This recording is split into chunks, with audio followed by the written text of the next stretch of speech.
बेटी से रिश्ता। कहानी मयंक और विभा की है। मयंक एक अच्छी नौकरी करता था, लेकिन विभा की जाति का ना होने के कारण विभा के माता पिता शादी के लिए नहीं मानते हैं। पर जब दोनों अपनी मर्जी से शादी कर लेते हैं तो क्या है विभा, 6 साल हो गया है शादी को, लेकिन एक दिन नहीं गया कि तुम माँ पापा को याद कर परेशान नहीं होती। मैं कितनी कोशिश करता हूँ कि तुम सब भूल जाओ। कोई नहीं भूल पाता है मयंक। माँ पापा को कोई कैसे भूल सकता है। तभी सास का फोन आता है। माँ लो, विभा से बात कर लो, आज उसे अपनी माँ की बहुत याद आ रही है। बेटा विभा, मैं आ जाऊं? हम दोनों चलेंगे तेरे माँ पापा के पास। बोलो।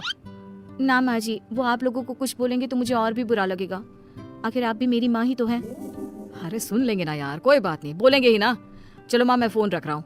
वो क्या है ना, आज विभा को लेकर डॉक्टर के पास जाना है। बहुत दिनों से इसके सर पर लगातार दर्द हो रहा है। अरे हाँ हाँ, ले जा बेटा, सर दर्द को हल्के में नहीं लेना चाहिए। वैसे भी ना बहू सोचती बहुत है। मयंक माँ का फोन रख देता है और दोनों कार से अस्पताल जाते हैं। लेकिन जैसे ही वो लोग अस्पताल जाते हैं, विभा को स्ट्रेचर में नर्स उसकी माँ को लेकर जा रही दिखती है। मयंक, माँ, मयंक वो मेरी माँ है। इतने सालों बाद देखी भी तो इस हाल में मैं उनके पास जा रही हूँ। अरे रुको, कहीं वो लोग तुम्हें देखकर और परेशान ना हो जाए, या फिर तुम्हें कुछ बोल ना दे विभा, तुम फिर परेशान हो जाओगी। मयंक कैसी बात कर रहे हो, वो माँ है मेरी। विभा पास खड़े अपने चाचा चाची से बात करने की कोशिश करती है, लेकिन वाह, तेरे जैसी बेटी जिसकी हो वो तो मर ही जाए तो अच्छा है। वैसे पार्क में पैर फिसला है तेरी माँ का, रीढ़ की हड्डी टूटी है। रिद्धि को चाची की बात का बिल्कुल बुरा नहीं लगता। शायद वो सुन ही नहीं रही थी कि चाची क्या कह रही थी। वो सीधे माँ के कमरे में जाती है। कौन है आप? ये मेरी माँ है, मेरा नाम रिद्धि।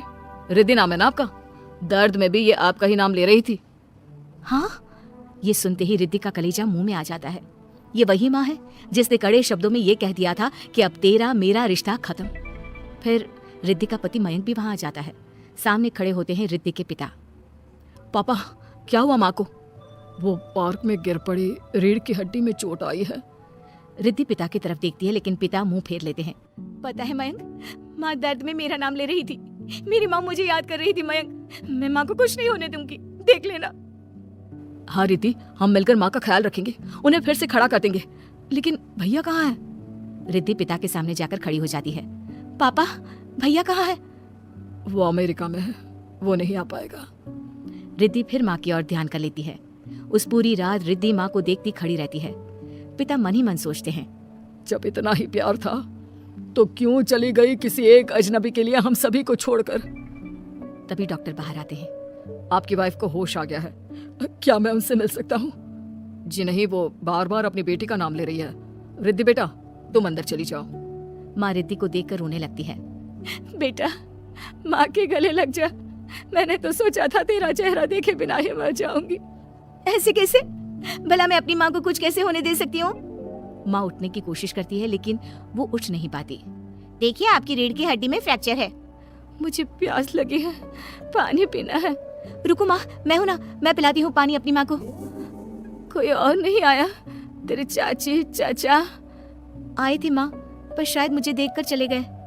जाने दे, इस वक्त भी पुरानी रंजिश देख रहे हैं। और रंजिश भी कैसी? माँ अपनी बेटी से नाराज ही तो थी।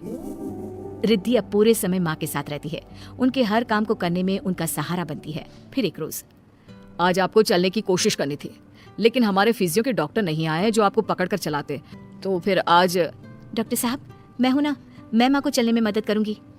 रिद्धि माँ को चलाती फिराती, उनके खाने पीने का ख्याल रखती। ये लो, दवाई खा लो। नहीं, मैं रिद्धि के हाथ से खाऊंगी। ये क्या बात होती है? रिद्धि के हाथ से क्यों? वैसे भी अब कल से तुम्हारी छुट्टी होने वाली है, फिर तो मैं ही हूँ जो भी हूँ। तभी वहाँ रिद्धि आ जाती है। पापा, मैं बस कुछ मिनट के लिए डॉक्टर के पास गई थी। ये दवा तुम्हारे पापा नहीं बताएंगे, लेकिन वो मुझे दवाई दे रहे थे। कल से मेरी छुट्टी है ना।